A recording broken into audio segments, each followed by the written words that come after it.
Rain tapped against the diner windows like impatient fingers on glass, steady, cold and endless. The neon sign outside flickered, throwing pale light over empty booths and half-cleaned tables.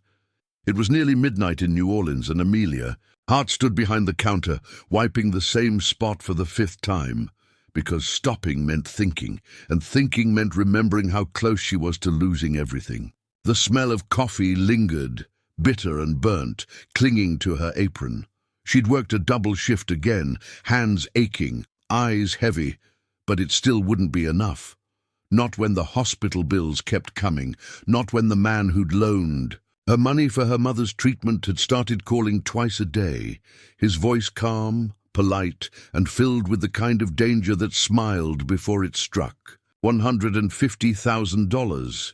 It may as well have been $1 million. She checked her phone. No new messages from the hospital, but the last voicemail from her lender still haunted her. "If you can't make a payment by Friday, Miss Hart, we'll proceed with property seizure. Rules are rules." Her childhood home.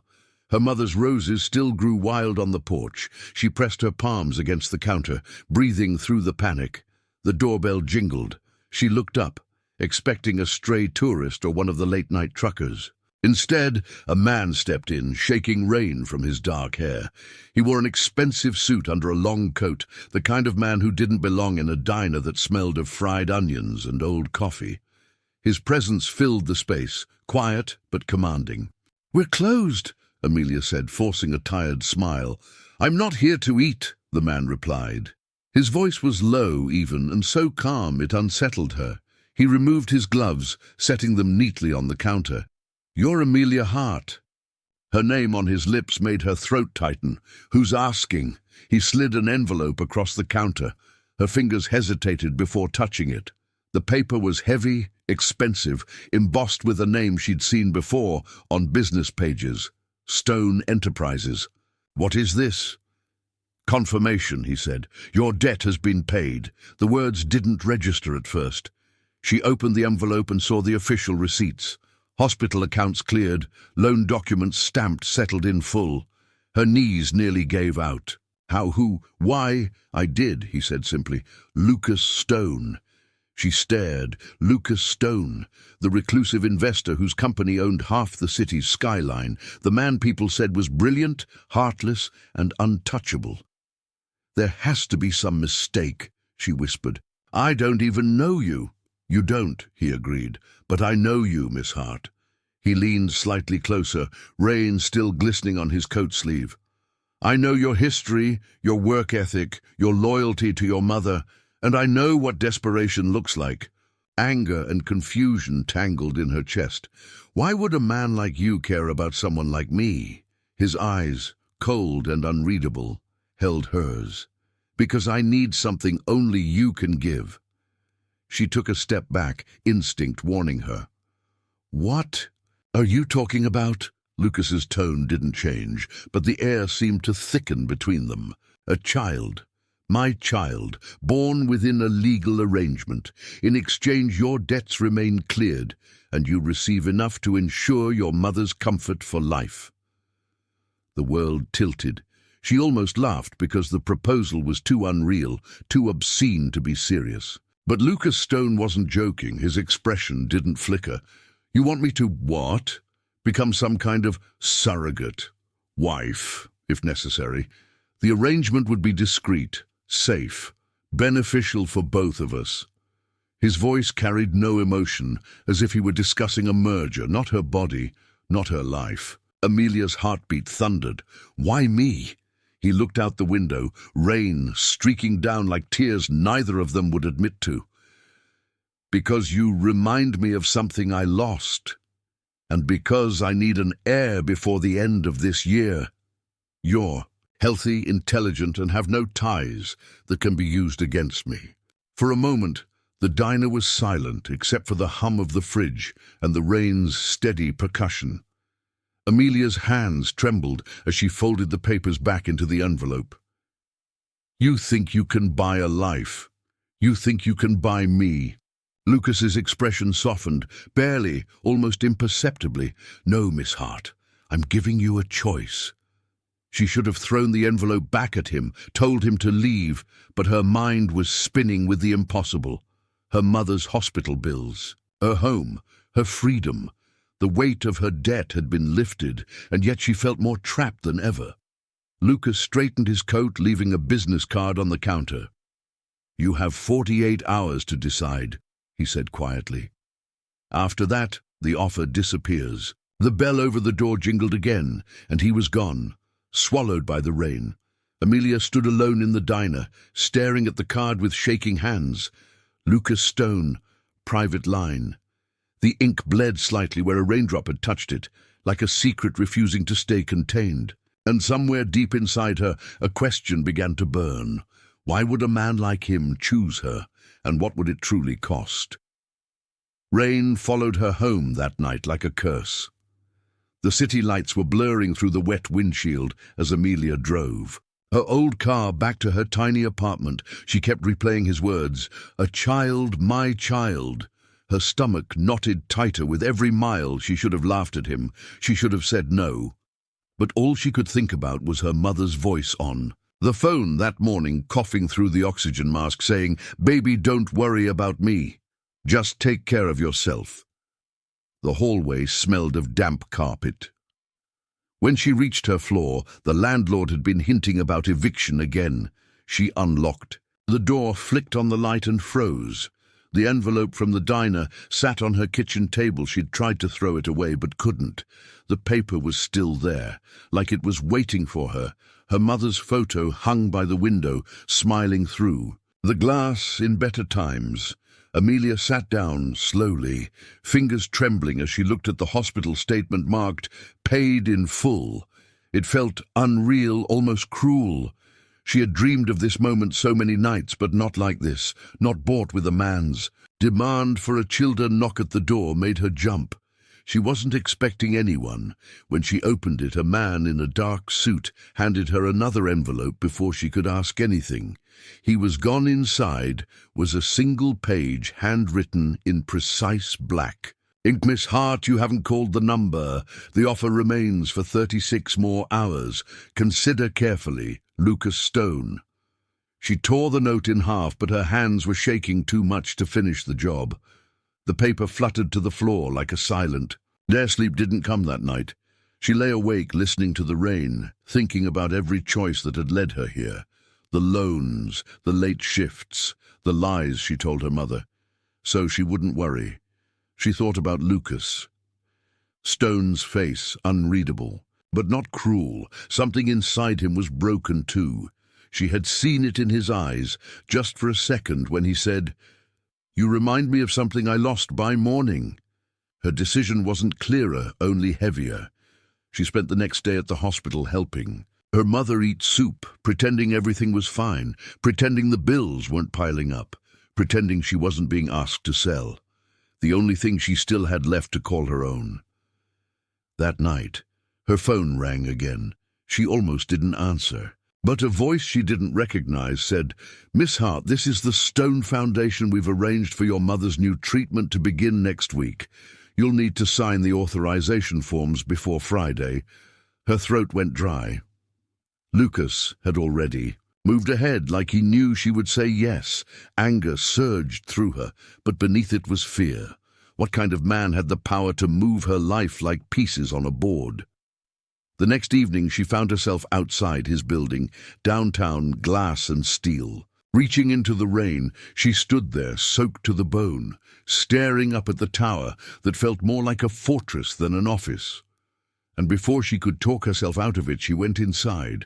The elevator opened to silence, thick carpet, soft lighting. Security guards who looked like shadows waiting. She followed the receptionist's directions to the top floor, when the doors slid open. Lucas was standing by the window, city lights painting his reflection in cold silver. He didn't turn when she entered. "You came," he said simply. "Tell me why me," Amelia demanded. "Tell me what this really is." Lucas finally faced her, his expression unreadable. "Because you were the only one who said no," he said quietly. Everyone else saw the money, you saw the price. Her heart pounded. What do you get out of this, Lucas? What do you actually want? For the first time she saw it, the flicker of pain behind his calm eyes, the ghost of something that had once been human. Second chance, he said softly. He walked closer until she could see the raindrops on his sleeves, smell the faint trace of cologne, and when he spoke again, his voice broke just enough to sound real, and maybe redemption. The city thundered outside, but inside the silence was alive with everything unsaid. The contract lay waiting on the table between them, and Amelia realized the storm wasn't outside anymore. It had followed her here. Inside this man's heart, inside her own choices, inside a deal that might save or destroy them both. The mansion stood at the edge of the lake, silent and massive under the grey morning sky. Amelia stepped out of the car, and the cold air bit through her coat. The place looked less like a home and more like a secret, the kind people whispered about. But never saw she had not slept since signing the papers the night before. Lucas had been calm, professional, his pen steady as if he were signing a business merger, not binding a life. The front doors opened before she could knock. A woman in a black uniform greeted her without a smile. "Good evening, Miss Hart. Mr. Stone is waiting in the study. Please follow me." The marble floors echoed with her steps. Portraits lined the walls, faces of men and women who looked powerful and distant, each one watching. Her with eyes that seemed to judge Lucas stood by the fireplace when she entered the room. His suit was dark, his posture perfect, but there was something restless in his movements. He turned when she came in, his gaze sweeping over her, not with desire, but with assessment, like a man inspecting a deal he could not undo. "You are here," he said quietly. "I wasn't sure you would come." She wanted to tell him she almost hadn't, that she had spent hours staring at her mother's sleeping face, whispering silent apologies. Instead, she said, "You made sure I had no other choice." Lucas walked to the bar, poured himself a drink and stared at the amber liquid. "The deal stands, Amelia. You will have every comfort, medical care, anything you need in return, I ask. Only for discretion and honesty. Nothing else. Nothing else," she repeated, her voice sharp. "That's all this is to you, a transaction, a contract, not a life." His eyes lifted to hers, and for a heartbeat something human flickered there. But then it was gone. He placed a file on the table. "This contains the terms and your schedule. The doctor arrives tomorrow morning. The guest room upstairs has been prepared for you." He hesitated, then added, "You'll find it more comfortable if you avoid the west." "Ring why?" she asked. But he was already walking toward the window. "It was my fiancée's room," he said quietly before she could answer. He added, "She died here." The silence that followed was thick. She studied his face and saw the edge of pain he tried to bury beneath discipline. "I'm sorry," she whispered. He didn't look at her, but his voice softened when he spoke. "So am I, Miss Hart." That night she couldn't sleep. The mansion creaked with the sound of the lake wind whispering against the glass. Somewhere down the hall, a clock ticked, counting seconds that felt like hours. She rose from bed and wandered through the dimly lit corridors, curiosity guiding her toward the forbidden west wing.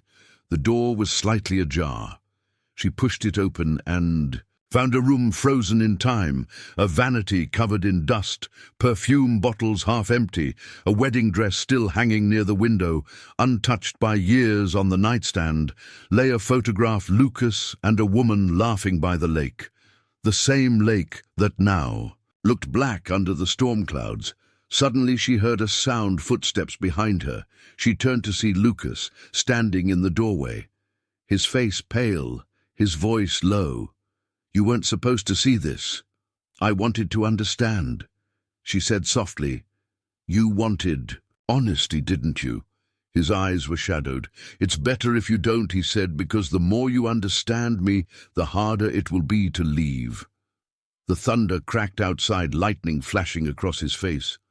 For a moment, he looked less like a millionaire and more like a haunted man trapped by his own past. He stepped closer, stopping just inches away from her, And in that space between them, the air changed. The walls of control he built around himself trembled. "What are you really afraid of?" "Lucas," she asked. He looked at her and whispered the truth that cut deeper than any threat. "Losing again." He said, "Losing someone I wasn't supposed to love." The words hung between them, fragile and dangerous like the storm outside, and Amelia realized that whatever she had agreed to was far more than a contract. She was standing inside a story, already written in sorrow and secrets, one that might end with redemption or destroy them both. The following morning broke grey and silent, the kind of light that turned everything pale and uncertain. Amelia stood in front of the tall mirror in her new room. The reflection staring back at her didn't feel like hers anymore. She was wearing one of the dresses laid out by Lucas's staff, soft silk, expensive but cold. It clung to her like a reminder that she no longer belonged to her own life. She spent breakfast alone. Lucas had already left for a meeting, leaving behind a note written in the same neat, careful script as his contract. "Eat, rest. Stay inside. The doctor will arrive at noon." It was signed with a single initial L. Not Lucas, not even Stone, just L. As if he couldn't bear to leave a trace of himself behind. The silence in the house was unbearable, so she wandered the halls until she found the old piano in the drawing room, its keys dusty but still beautiful. She sat down and pressed one. The sound was soft, haunting, almost human. She closed her eyes, and for the first time since coming here, she let herself cry. The door creaked, open behind her. Lucas's voice broke the stillness. "I didn't know you played." She turned quickly, wiping her eyes. "I used to, when I still believed music could fix things." His gaze softened briefly before hardening again. "It still can," he said quietly, "if you play for the right reasons." They stood there for a moment, two people pretending not to be broken. Then Lucas handed her a small box. Inside was a key. "This is for the greenhouse," he said. "It was my mother's. It hasn't been opened in years. She loved growing things. Maybe you will too." That night the mansion felt different, quieter but heavier. Amelia took the key and followed the path through the garden to the glass greenhouse. It was overgrown with vines and dust, but when she opened the door, the air smelled of forgotten roses. She ran her fingers over the cracked pots and dead stems. Something inside her stirred the need to bring life back to this place, to create, instead of just survive. She spent hours cleaning her hands black with soil, the first time she had felt useful since signing her name away. She was still kneeling in the dirt when the sound of footsteps echoed outside. Lucas stood in the doorway watching her. His shirt sleeves rolled up, eyes unreadable. "You shouldn't be out here this late," he said. The tone was sharp, but underneath was something like worry. "You told me to grow things," she replied without looking up. "I'm starting with the dead ones." Lucas stepped closer, the light from the old lantern flickering. Across his face, she caught a glimpse of something raw in his eyes. Admiration, fear, maybe both. "You don't understand what this house does to people," he said. "It remembers everything." She looked at him. "Then what do you mean?" His jaw tightened. "This place is built on promises, broken ones. Every woman who lived here left a piece of herself behind." He turned to leave, but stopped halfway, and his voice dropped to a whisper. "Don't become one of them, Amelia." The door closed behind him, and she stood alone. In the half-darkness, the wind whispering through the cracks, the mansion groaned like it was alive. She didn't know if Lucas was warning her or confessing, but one thing was clear: whatever haunted him wasn't dead, and whatever he was hiding would soon come for her too. 3 days passed before Lucas spoke to her again. The mansion had grown colder, as if it sensed the distance between them. The silence was heavy, filled only by the whisper of rain against the windows. Amelia spent her hours in the greenhouse, coaxing. Small green shoots from the soil, the plants responded to her touch the way no one else did, with quiet faith. One evening, Lucas appeared without warning, standing among the rows of fragile stems. The storm outside threw flashes of light across his face. His eyes looked tired but sharper than ever. He said nothing for a long time, then placed a folded paper on the wooden bench between them. "We're attending a gala tomorrow night," he said.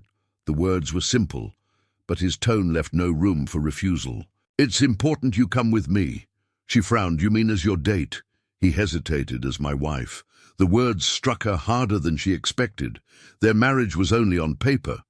Yet hearing him say it made her chest ache. Why the sudden performance? She asked. "Because Damien will be there," he replied, his voice like steel.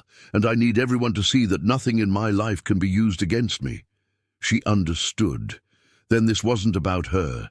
It was about protection, appearances, power, the same things that ruled every decision he made. But part of her still wanted to believe there was something else under his command. Something human. The next night, the ballroom glittered with chandeliers and the hum of polished laughter.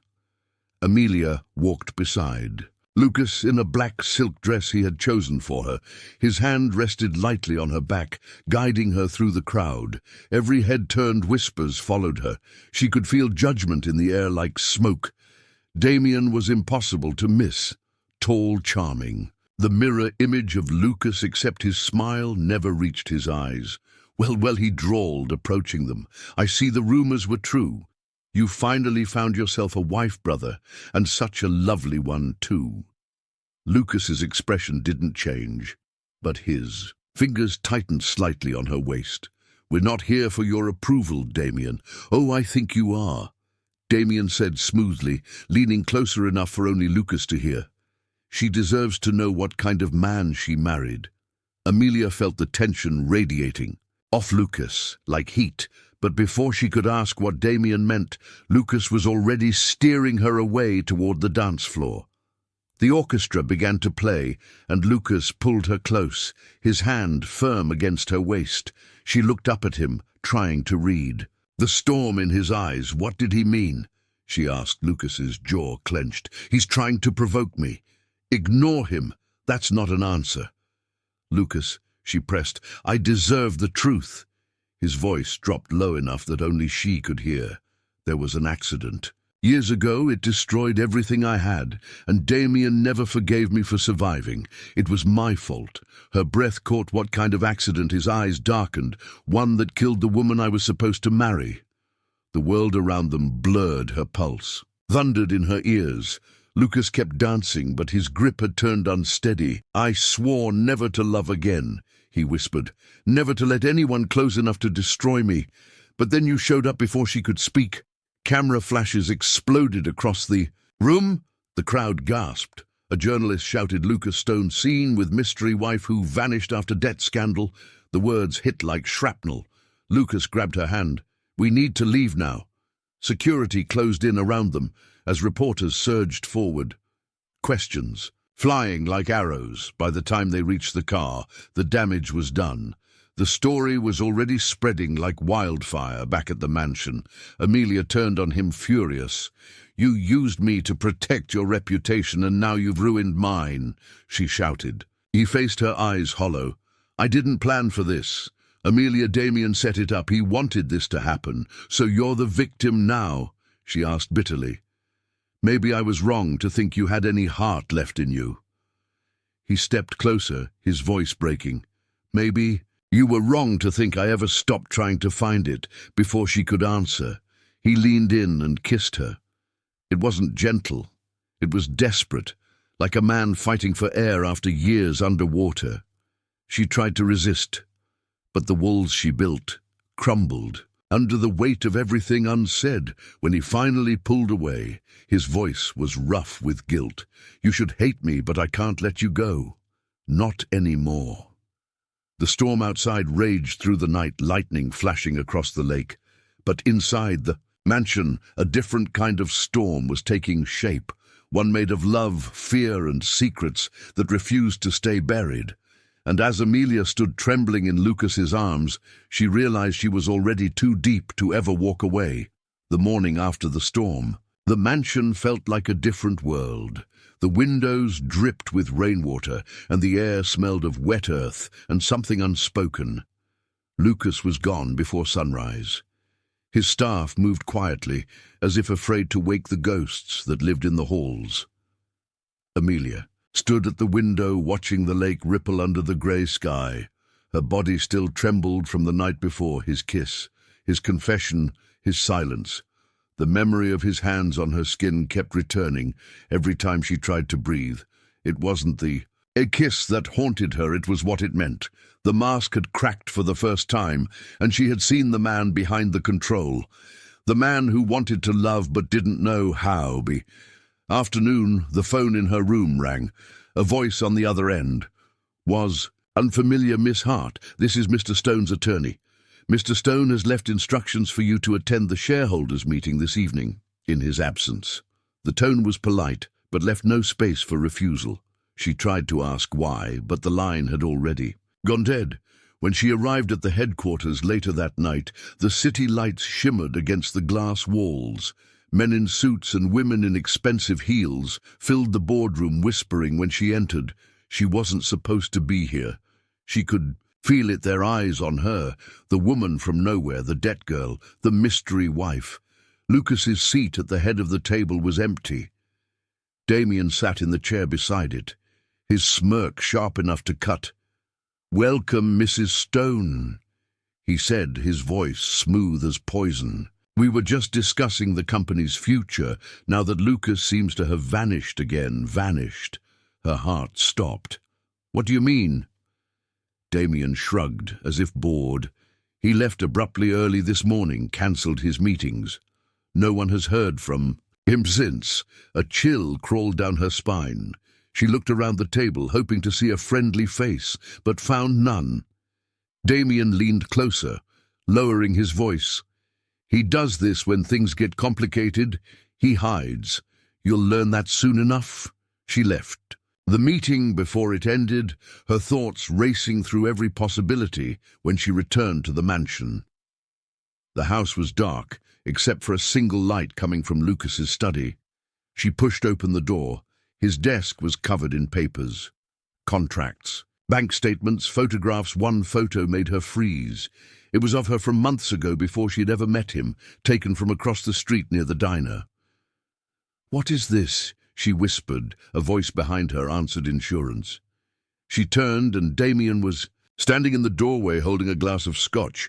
"Lucas has been watching you for years," he said, "following you, studying you. I thought you should know before you keep believing the fairy tale. You're lying," she said, her voice shaking. He asked, tilting his head.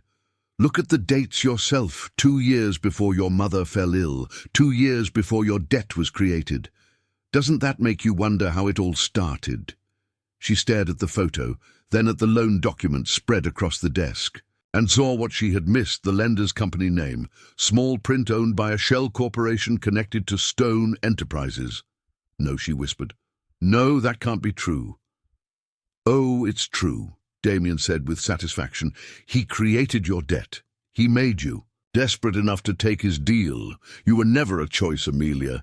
You were an experiment, rage and disbelief twisted inside her." She shoved past him and ran from the study, her vision blurred by tears. She didn't know where she was going, only that she needed to get away from the walls that suddenly felt like a trap. In the distance, thunder rumbled again, the storm returning as if the sky itself refused to stay calm. She reached the greenhouse, the only place that still felt like hers, the lantern. Light flickered across the soil she had tended with her own hands. If Lucas had truly done this, she would find proof, she would make him face it. But even as she told herself that, part of her refused to believe it, part of her still heard his voice. In the dark, saying, "I'm trying to find my heart." Outside, in the distance, the sound of a car engine broke through the rain. Someone was coming up the drive. She turned toward the door, unsure if it was Lucas returning or the man who had just shattered her world. Either way, she knew that nothing would ever be the same again. The storm didn't stop that night. It clawed at the mansion, tearing branches from the trees and shaking the glass walls of the greenhouse. Amelia stood inside, soaked and trembling, staring at the headlights cutting through the rain. A black car, stopped outside its engine idling. The door opened and Lucas stepped out, his coat plastered to his body. His eyes wild. When he saw her, she didn't move. She had imagined this moment 1,000 ways. She thought she would scream or run or demand the truth. But when he walked toward her, she could only whisper, "Did you create my debt?" Lucas froze, rain dripping from his hair. "Who told you that, Damien?" She nodded, her voice breaking. "He showed me the papers. Lucas, the lender, was one of your shell companies." Was it true? For a moment the storm filled the silence. Then Lucas spoke, his tone low and raw. "It's true." The word hit her like a blow.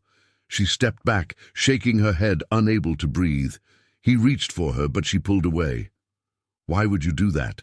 "To me," his voice cracked, "I didn't know it was you. Not at first. I bought the debt portfolio through a merger. It was business, not personal, until I saw your name and realized who you were." She stared at him, confusion and anger twisting inside. "Who? I was? What does that mean?" Lucas hesitated, then said the words that would change everything. "Your mother worked for my father years ago. She saved my life when I was a child. I swore I would repay her someday when I found out you were her daughter. I tried to help, but it was too late. The loan had already gone through. The only way to protect you was to buy it myself." She wanted to believe him, but the hole inside her chest burned too deep. "You turned my life into a contract," she said, her voice trembling. "You let me think I was some stranger you rescued, when the whole time you were the reason I needed saving." Lucas's jaw tightened. "I never meant for it to happen this way, but if I told you the truth, you would have walked away, and you couldn't." "Risk losing your heir?" she said bitterly. "No," he said quietly. "I couldn't risk losing you." Before she could answer, the sound of footsteps echoed outside. Another car had arrived. The doors slammed, and Damien's voice cut through the storm. "So this is where you hide, brother." His figure appeared in the doorway, a gun glinting under the lightning. Lucas moved in front of her. "Stay behind me." Damien smiled. How noble. "But you see, this was never about her. It was about taking everything from you, the company. The name, the inheritance. You already took enough," Lucas said sharply. "Not yet." Damien raised the gun. "I'm going to finish what father started before he could fire." A shadow moved behind him. The gardener, an old man named Carl, tackled Damien. The gun went off, shattering the glass roof. Thunder crashed as rain poured into the greenhouse. Chaos erupted. Lucas lunged for the weapon. Amelia screamed as Damien twisted, and the shot rang again. For a heartbeat, everything went silent. Damien collapsed, blood blooming across his shoulder. Lucas stood over him, breathing hard, the gun smoking in his hand. "Call an ambulance," Lucas said, his voice shaking, but Damien only laughed, blood staining his teeth. "You think this ends here, brother? You don't know what's coming." Sirens wailed in the distance, red and blue lights flashing against the rain. Amelia knelt beside Lucas, his hands shaking around the gun. Her anger had vanished, replaced by shock and fear. Lucas looked at her eyes, full of exhaustion and truth. "Never wanted to hurt you," he whispered. "I only wanted to fix what my family destroyed. You can't fix something by breaking someone else," she said softly. The police burst through the doors, shouting orders. They pulled Lucas away, questioned them both. The mansion became a blur of noise and light. When it was finally over, Damien was taken into custody, and Lucas was escorted out for questioning as the cars disappeared down the flooded road. Amelia stood alone in the rain, surrounded by shattered glass and dying roses. She realized that every secret, every lie had brought them here, to this night of storms and truth, and the one man who claimed to save her might now be lost forever. The morning after the storm, the mansion felt hollow. The police tape across the greenhouse fluttered in the wind like a warning sign. The scent of blood and rain still hung in the air. Amelia hadn't slept. She sat by the window, watching the lake turn silver under the dawn light. Her hands wouldn't stop shaking. Lucas was gone, taken into custody for questioning. Damien was in the hospital under police guard, and the world that had been built around her deal was falling apart piece by piece. The house staff had been dismissed. The lawyers had stopped calling. And the silence that followed was worse than any noise she had ever known. She wanted to hate Lucas for what he'd done. But hate didn't come, only confusion and something heavier, something that refused to die even now when she had every reason to walk away. By afternoon, a black car pulled into the drive. An unfamiliar woman stepped out, tall, composed, her grey eyes sharp. "Miss Hart, I'm Special Agent Delaney with the Federal Bureau," she said, flashing her badge. "I need to ask you a few questions." "About Lucas Stone." Amelia hesitated. What kind of questions? The agent's voice was calm, but carried weight. "Mr. Stone is being investigated for financial misconduct. We believe the gun incident was connected to a larger cover-up, a fund tied to offshore accounts and shell companies possibly involving his late father's estate." Amelia's stomach turned. She remembered the documents she'd seen in his study, the hidden accounts, the contracts, all the proof that her debt had been part of something much bigger. "He didn't do it," she said quickly. The agent studied her face. "You sound certain for someone who's been lied to. He made mistakes, but he's not like Damien," she whispered. "He's not a criminal." The agent handed her a folder. "If you truly believe that, Miss Hart, help us prove it." Inside the folder were records, phone transcripts, bank transfers, and one photo that made her blood run cold. Lucas meeting with a government official at a private airstrip 2 days before Damien was shot. The caption beneath read, "Potential escape arrangement. He's not running," she said almost to herself, but the agent's expression didn't change. "Then where is he, Miss Hart?" That night she drove to the one place Lucas had ever spoken of with something like peace, the old lake cabin his mother once owned. It sat hidden beyond the trees, untouched by time. The door creaked open, and there he was sitting by the fireplace, bruised, exhausted, but alive. "You shouldn't be here," he said softly. "They're watching. The FBI is building a case against Methan. Why are you here?" she asked. "Because I'm done running. He said I was going to leave last night, but I couldn't. Not without seeing you one last time." She moved closer, the firelight flickering across his face. "You lied to me about everything," she said, her voice trembling. "You built my debt. You made me desperate. You turned my life into a contract." His eyes lifted to hers. "I know, and if I could undo it, I would, every piece of it. But there's something. You don't understand. The deal with you wasn't about an heir. It was about protection. Damien was going to destroy you too. He wanted to use your mother's hospital debts to control me. Marrying you was the only way to keep you out of reach." Her heart pounded. "What are you saying? That this entire nightmare was a shield?" He nodded, his voice rough. "I thought I could control it. But I fell in love with you, and everything came undone." Before she could answer, headlights cut through the tree's tires. "You crunching over gravel." Lucas grabbed her hand. "Stay behind me," he whispered. The door burst open. Armed agents shouting, "Freeze Lucas Stone, you are under arrest." He didn't resist. They pushed him to the ground, handcuffs glinting in the light. Amelia screamed, "He's innocent," but no one listened as they dragged him outside. Rain started again, cold and relentless. Lucas turned his head just once, his eyes finding hers over the chaos. "Don't lose faith," he said quietly. "I'll find a way back to you." The cars disappeared into the night, leaving her alone again. The wind howled through the cabin, and in that moment she realized something. The contract, the money, the lies, none of it mattered anymore, because what bound them now wasn't a deal or a secret. It was something stronger, something that no storm or prison could destroy. It was love, and it had just been tested in fire.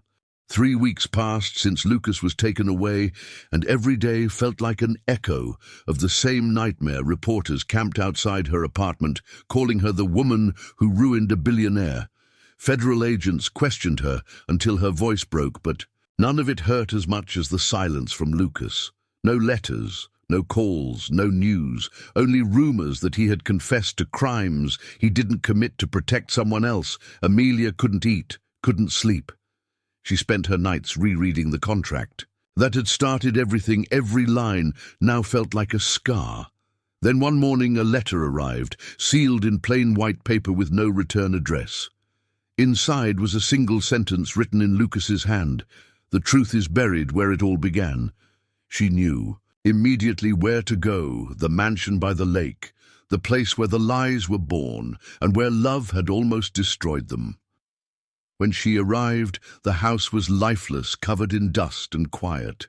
Except for the creak of the wind, she searched every room, until she reached the forbidden west wing, where Lucas's fiancée had once lived. The air was heavy, thick, with old perfume and grief. She moved to the wardrobe and pulled it open. Nothing but a few decaying dresses. Then her eyes caught a loose panel behind the wall. She pushed it aside. Revealing a metal box inside were documents, flash drives, and photographs. She plugged one of the drives into her laptop. The files contained secret recordings of Damien meeting with government officials, plotting to frame Lucas, and a second video, Lucas himself speaking to the camera. "If you're watching this, it means I failed. Damien knew about the debt, about Amelia, about everything. I tried to protect her, but he turned it into a weapon against us. This evidence proves it all." A throat closed. She copied the files onto her phone and drove straight to the courthouse where Lucas's preliminary hearing was being held. The rain started again, the same way it always did when fate decided to test her. Inside the courtroom, Lucas stood handcuffed, wearing a dark suit that no longer fit his sharp, confident image. His eyes met hers across the room, a flash of surprise. Then something deeper. She walked straight to the front, ignoring the gasps. "From reporters, Your Honor," she said, her voice steady. "I have new evidence that changes everything." The judge frowned. "Who are you, Amelia? Hart. The reason he's on trial," she said.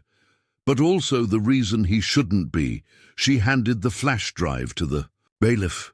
The screen lit up with the footage of Damien's meetings and the proof of forged bank accounts. The courtroom filled with whispers. Damien himself limped into the room, still wearing a sling. His face went pale when the recordings played. You think this will save him?" Damien hissed across the aisle, his voice trembling. "You have no idea what I've done." Lucas looked at him cold and calm. "I know exactly what you've done, brother. You tried to destroy the only good thing left in this family, and you failed." The judge ordered Damien taken into custody pending investigation, and when the handcuffs clicked around his wrists, Damien laughed, low and bitter. "This isn't over," he said. "They'll come for you both." But for the first time, Lucas didn't look afraid. He turned to Amelia, the distance between them closing like the end of a storm. "You shouldn't have come," he said softly. "You risked everything to save me. You did the same for me," she whispered. "So now we're even." The judge called for order, but neither of them moved. Lucas reached for her hand, the chain of his cuffs clinking softly. "I thought I lost you," he said. "You can't lose something that was never for sale." She replied. By the time the gavel fell, the courtroom erupted in noise cameras, flashing voices shouting, but all Amelia could hear was Lucas's whisper against her ear when the guards led him past her. "Wait for me just a little longer," and as the doors closed behind him, she realized the fight wasn't over yet. Damien's warning still echoed in her mind. "They'll come for you both." Something darker was still hidden beneath the surface, but for the first time she felt no fear, because now she knew what they were capable of together. The war was no longer about contracts or power. It was about truth, love, and survival, and she was ready to face whatever came next.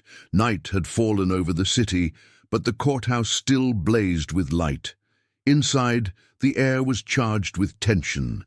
The trial of Lucas Stone had become a spectacle, broadcast across every major network. The billionaire who had vanished, then returned accused of fraud and conspiracy. Amelia sat in the back row, clutching the flash drive that held the last piece of evidence she had uncovered. The one thing that could set him free or destroy him forever. Lucas entered the courtroom, escorted by guards, his face pale, but his eyes steady when he looked at her. The noise in the room faded. The judge called for order, and the final day began.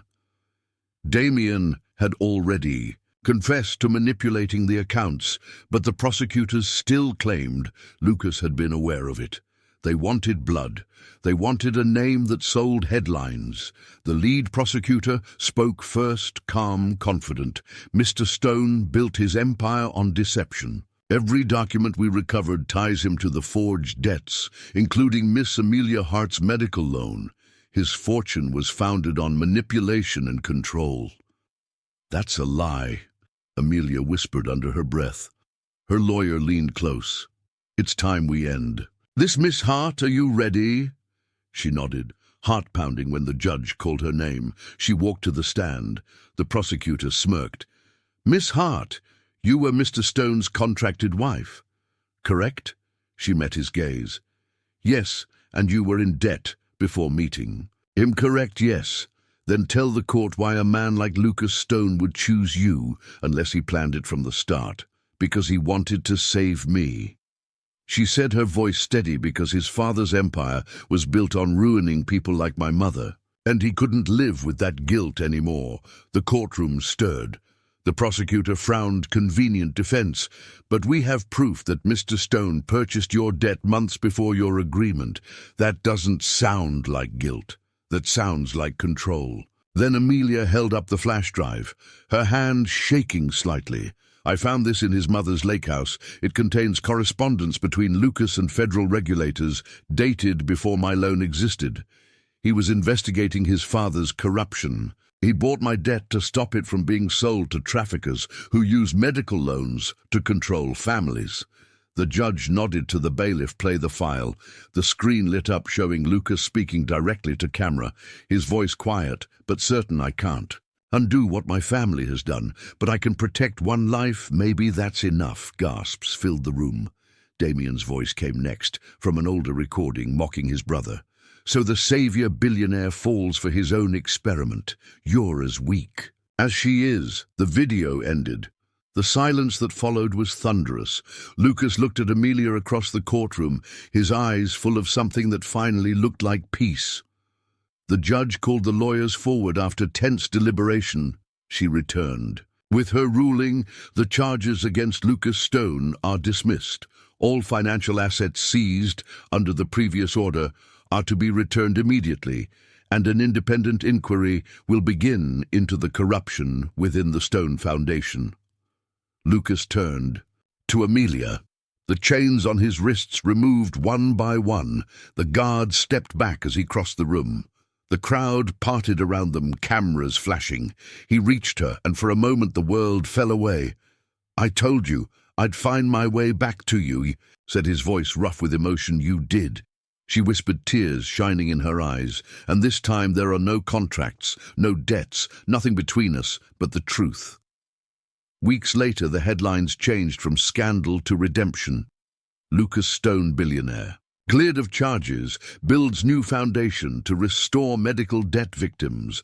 Amelia watched from the window of their small home by the lake, the same place where everything had begun. She was holding a letter from the hospital, her mother's final. Medical bills had been forgiven in full. Lucas entered the room carrying 2 mugs of coffee, his sleeves rolled up, his smile real for once. He looked at her and then out toward the lake, sunlight spilling across the water. He took her hand and said, "We started as a transaction but ended as something worth more than everything I ever owned." She smiled softly. "I told you once, you can't buy a life, Lucas, you have to build one." They stepped outside, the air cool and clean, the past behind them, the future still unwritten. The lake glimmered like glass, and the wind whispered through the trees. Their story had begun in debt and deception, but it ended in freedom and love, the kind that no amount of power could ever destroy. For the first time, Amelia didn't feel like a survivor. She felt alive, and Lucas, standing beside her, finally understood that redemption wasn't about paying what you owed. It was about giving everything you had left to the person who made you believe in hope again.